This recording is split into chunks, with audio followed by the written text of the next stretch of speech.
ભવિષ્યને ઉજ્જવળ બનાવતી આદર્શ પાઠશાળા મહેસાણાના ફતેપુર ગામની આંગણવાડી બની પ્રેરણા સ્ત્રોત। બાળકના સર્વાંગીક વિકાસનો પાયો બાળપણમાં જ નાખવામાં આવે છે।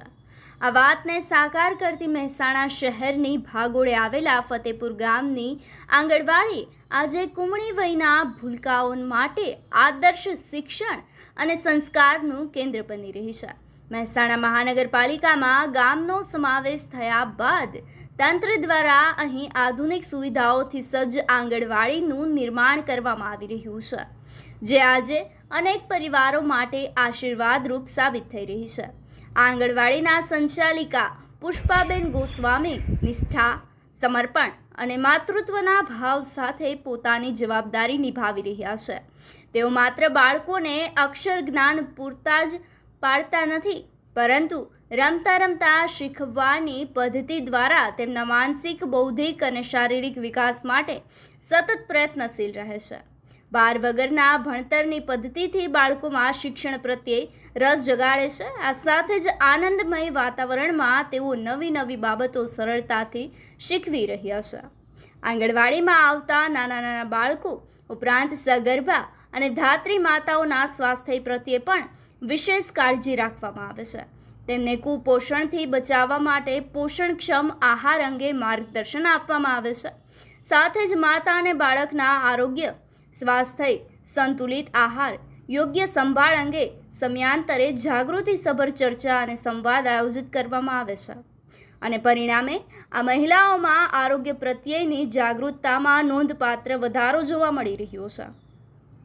મહેસાણા મહાનગરપાલિકા દ્વારા પણ આંગણવાડીના બાળકો માટે શિક્ષણ કીટ સહિતની જરૂરી શૈક્ષણિક સામગ્રી ઉપલબ્ધ કરવામાં આવી છે। રંગબેરંગી શૈક્ષણિક સાધનો, રમકડા, સર્જનાત્મક પ્રવૃત્તિઓના માધ્યમથી બાળકોમાં વિચાર શક્તિ, યાદશક્તિ, સર્જનાત્મક શક્તિનો વિકાસ થઈ રહ્યો છે।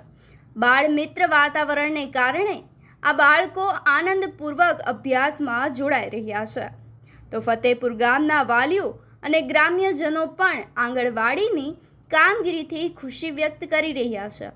સંચાલિકા પુષ્પાબેન ગોસ્વામીની નિષ્ઠાભરી કામગીરી તેમજ મહાનગરપાલિકા દ્વારા ઉપલબ્ધ કરવામાં આવેલી સુવિધાઓના કારણે આજે આ આંગણવાડી અન્ય ગામો માટે પણ પ્રેરણારૂપ સાબિત થઈ રહી છે। શિક્ષણ, સંસ્કાર, પોષણ અને આરોગ્ય આ ચારેય ક્ષેત્રમાં એક સાથે કાર્ય કરતી ફતેપુર ગામની આંગણવાડી ખરેખર કુમળા ભવિષ્યને ઉજ્જવળ બનાવતી એક આદર્શ પાઠશાળા તરીકે ઉભરી આવી છે। સંચાલિકા પુષ્પાબેન ગોસ્વામીની સેવા ભાવના, મહેસાણા મહાનગરપાલિકાની વિકાસલક્ષી દ્રષ્ટિ અને ગ્રામ્યજનોના સહકારથી આ આંગણવાડી બાળ વિકાસનું ઉત્તમ મોડેલ બની સમાજને એક નવી દિશા આપી રહી છે।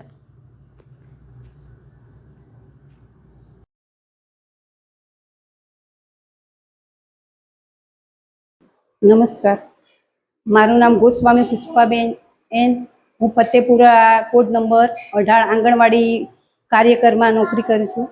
છેલ્લા 30 વર્ષથી હું આ સર્વિસ કરું છું ને અમારા ગામમાં બાળકો પણ પટેલના બહુ સરસ ભણવા આવે છે, બીજી જાત પણ છે થોડા।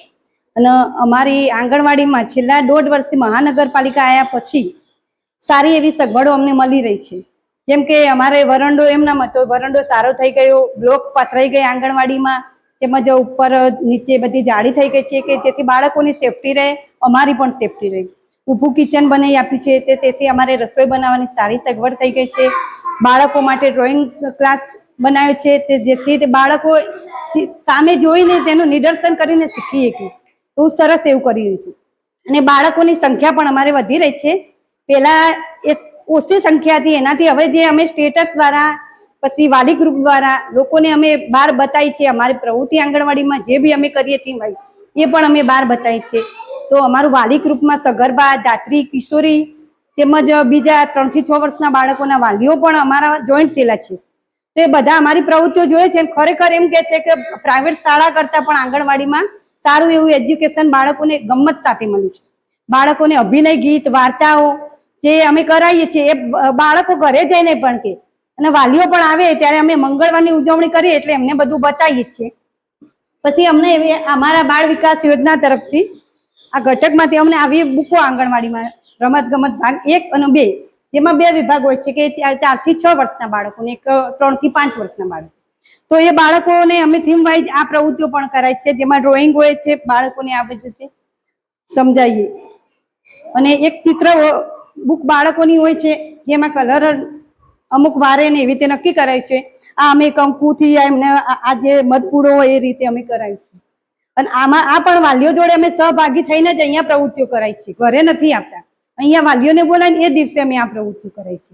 તો આના મુખ્ય છે, વાલીઓને સારું લાગે છે. અને 2 ટાઈમ અમે સવારના નાસ્તો 10:30 નો, પછી 1:30 વાગ્યાનો નાસ્તો આપીએ. અને ગુરુવાર ને સોમવારે અમે ફળ આપીએ બાળકોને. તો અઠવાડિયાનું અમારે થીમ વાઇઝ જે પ્રવૃત્તિ હોય એ કરાવીએ, પછી મેનુ પ્રમાણે નાસ્તો અપાય છે.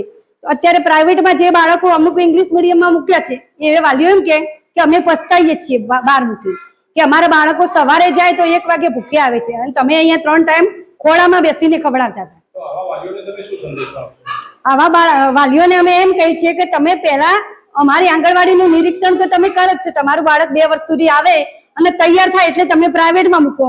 એ પ્રાઇવેટમાં ના મૂકો, 1 વર્ષ અમારા જોડે રાખો બાલવાટિકામાં ગયા પહેલા, તો અમે એમને તમે જેવું કહો એવું અમે તમને બાળક તૈયાર કરી નાખ્યું. કારણ કે એનો બાળકનો વિકાસ જે રમત સાથે થશે એ પ્રાઇવેટ સ્કૂલોમાં નહીં થાય. પ્રાઇવેટ સ્કૂલોમાં ફક્ત બાળકોના મગજ ઉપર ભણવા માટે પ્રેશર હોય છે, તેને ગમત સાથે જ્ઞાન કે રમત ગમત કે એના સ્નાયુ કે મગજ કે શારીરિક કોઈ વિકાસ નહીં થાય. એટલે અમારી આંગણવાડીમાં તમે બાળકો મોકલો, અમારી બી સંખ્યા વધે અને અમે બી પ્રોત્સાહિત થઈએ. તો આગળ તમારું બી સારું દેખાય, ગામનું બી સારું દેખાય, અમારું બી સારું દેખાય.